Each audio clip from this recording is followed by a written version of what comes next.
Students, good morning. आज हम पढ़ेंगे exercise 11.3 question number 9। Question number 9 जो है आपकी बुक का क्या है, Shazia took a wire of length 44 metre and bent it into the shape of a circle. Shazia के पास एक वायर है, ठीक है, सपोज करो this is a wire 44 metre है और इसको बेंड किया है बाद में, तो इसका क्या बना दिया बाद में उसका सर्कल, ठीक है। जब इसका सर्कल बनेगा मीन्स ये जो वायर है पूरी, तो सर्कल का क्या बन जाएगा, ये पेरीमीटर, ठीक है। पेरीमीटर मीन्स इसका सर्कमफ्रेंस बन जाएगा, तो सर्कमफ्रेंस क्या हो जाएगा सर्कल का 44 मीटर, ठीक है। आपको क्या निकालना है, find the radius of that circle. इस सर्कल का रेडियस निकालना है, ठीक है। हमें पता है सर्कमफ्रेंस का फॉर्म होता है 2 पाई आर। इधर से कंपेयर करेंगे 44 तो जी वैल्यू आर की निकल जाएगी। जब आर की निकलेगी और दूसरा इसमें फाइंड करना आल्सो फाइंड इट्स एरिया, और इस सर्कल का एरिया फाइंड आउट करना है। इसमें दो चीजें फाइंड करनी है। देखिए अभी जिसका फर्स्ट पोर्शन हुआ क्वेश्चन का, फिर सेकंड पोर्शन में क्या करना है, इफ द सेम वायर, इसी वायर को अगर हम बेंड करते हैं, सेम वायर है, ठीक है, 44 मीटर, इसको बेंड करना है फिर से और इसका बन जाएगा स्केयर, ठीक है। तो स्केयर मीन्स स्केयर का पेरीमीटर क्या हो जाएगा 44 मीटर। समझ आ रही है। इस वायर को फिर से बेंड करना है और इसका बना देना है स्केयर। अब इसका क्या क्या फाइंड आउट करना है हमें, what will be the length of each side, इसकी हर साइड निकालनी है और इसका एरिया निकालना है। फिर आपको लास्ट में दोनों का जब एरिया निकल जाएगा, आपको बताना है कि कौन सी फिगर ज्यादा एरिया इंक्लूज करेगी। जिसका एरिया बड़ा आएगा, दोनों का कंपेयर करना है, देखना किसका एरिया ज्यादा आएगा, दैट फिगर इंक्लूजेस मोर एरिया, ठीक है। तो पहले इसका देखेंगे हम ऊपर वाला पोर्शन, ठीक है।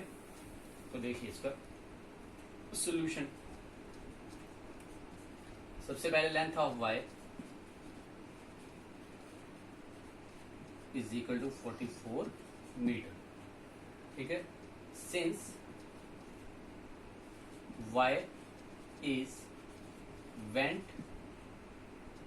It into shape of circle, therefore circumference of circle क्या हो जाएगा, अगर इसको बेंड कर लेंगे तो जिसका बन जाएगा सर्कमफ्रेंस। सर्कमफ्रेंस ऑफ सर्कल कितना हो जाएगा, जो लेंथ है वायर की, इज इक्वल टू 44 मीटर। अब हमें पता है सर्कमफ्रेंस ऑफ सर्कल का फॉर्मूला कहता है 2 पाई आर इज इक्वल टू 44। हमें वैल्यू किसकी निकालनी है, आर की। इसमें क्वेश्चन में उन्होंने लिखा है कि पाई की वैल्यू जो है वो आपने 22/7 लेनी है, ठीक है। आर की वैल्यू क्या हो जाएगी, r is equal to 44 divided by 2 pi, ठीक है। तो 2 into pi means 44 upon 2 into 22/7, 2 into 22/7। This implies r is equal to 44, 2 22 जार, जिसको करोगे 2 2 जार 4, 2 2 जार 4 अपॉन 7। अब जो नीचे वो पूरी टर्म है ये डिवाइड हो रही है, जब इसको हम ऊपर लाएंगे इनटू हो जाएगा और इस टर्म का रेसिप्रोकल 7/44 हो जाएगी, ये cancel. Therefore radius of circle क्या निकल गया, इज इक्वल टू 7 मीटर। अब हमें क्या निकालना है, सर्कल का एरिया। एरिया ऑफ सर्कल क्या निकलेगा, देखिए फॉर्मूला होता है आपको पता है pi r square. Therefore, area of circle is equal to pi r square. Pi की value 22/7 into r into r. R की वैल्यू क्या लगानी हमने, सॉरी 7 इंटू 7, क्योंकि रेडियस क्या निकला है 7 मीटर।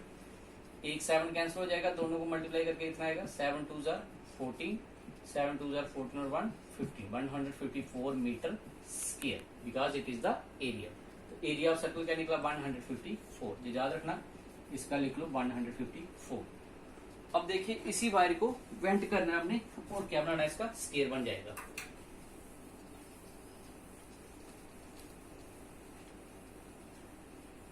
देखिए अब इसका क्या बनना है, square.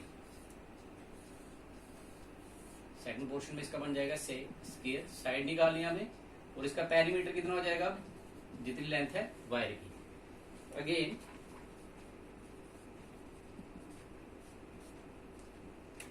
wire is went into square, therefore अगर स्केयर में वेंट करोगे तो पेरीमीटर ऑफ स्केयर क्या हो जाएगा, सर्कल में हम सर्कमफ्रेंस लिखते हैं जो पूरी बाउंड्री होती है, और स्केयर में या कुछ और फिगर में उसमें हम लिखेंगे perimeter. Perimeter of square is equal to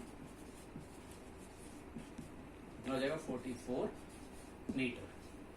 तो पेरीमीटर ऑफ स्केयर का फॉर्मूला कहता है 4 into side is equal to 44।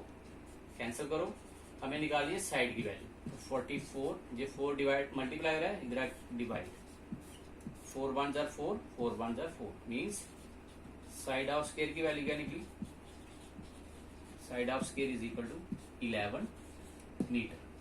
अब हमें स्केयर का एरिया भी निकालना है, area of square. Area of square का फॉर्मूला क्या होता है, 4 into side into side, side का स्केयर, साइड का स्केयर मीन्स 11 इंटू 11, 11 11 जार 121 सेंटीमीटर स्केयर, सेंटीमीटर ना मीटर स्केयर। अब देखिए हमारे पास जो सर्कल का एरिया था, सर्कल का निकला था 154 और इसका निकला स्केयर का 121। अब बताइए कौन सा फिगर किसका एरिया ज्यादा हुआ, सर्कल का मोर था, इसलिए जो सर्कल है बहुत ज्यादा एरिया इनक्लोज करेगा। Hence the since area of circle is greater और bigger, therefore circle encloses more area than square। इसलिए जो सर्कल है बहुत ज्यादा एरिया कवर करेगा किससे, स्केयर से। क्या किया था हमने, दिस क्वेश्चन इस फिर से इसको थोड़ा सा करेंगे रिवाइज। हमारे पास था एक थी वायर, ठीक है, वायर की लेंथ थी 44 मीटर, ठीक है। सबसे पहले तो उसको कन्वर्ट करना है हमें सर्कल में, ठीक है। सर्कल में जब कन्वर्ट करोगे तो जो वायर की लेंथ है वही वायर का, इसका सर्कल का सर्कमफ्रेंस बन जाएगा, मीन्स इसका 44 हो जाएगा। हमें तो इस सर्कल का एक रेडियस निकालना है और दूसरा निकालना था एरिया। तो रेडियस कैसे निकालना है हमें पता है, फिर से सर्कमफ्रेंस का फॉर्मूला होता है 2πr। इधर से कंपेयर किया हमने इसको तो r की वैल्यू निकल जाएगी। r की वैल्यू निकली थी हमारे पास 7। जब रेडियस की वैल्यू आ जाए तो फिर हमने निकालना था इसका एरिया। तो एरिया ऑफ सर्कल का फॉर्मूला होता है πr स्क्वायर। इधर हमने r की वैल्यू पुट की तो एरिया ऑफ सर्कल निकल गया, दैट इज 154। फिर इसी वायर को हमने किया वेंट और बनाया इसका स्केयर। तो जो वायर की लेंथ थी अब इसका स्केयर बना दिया, मीन्स जो वायर है इसका स्केयर बन गया, इसका बन गई पेरीमीटर, ठीक है। तो पेरीमीटर ऑफ स्केयर कितना हो जाएगा जी, 44। जब पेरीमीटर हो हमारे पास तो उधर से क्या निकल जाता है, साइड निकल जाती है, क्योंकि 4 into side is equal to 44। तो साइड की वैल्यू आ जाएगी, साइड की वैल्यू निकली, साइड का वैल्यू जब निकलेगी तो एरिया ऑफ स्केयर का फॉर्मूला क्या आता है, साइड इंटू साइड। तो साइड इंटू साइड को मल्टीप्लाई करके 121 आएगा।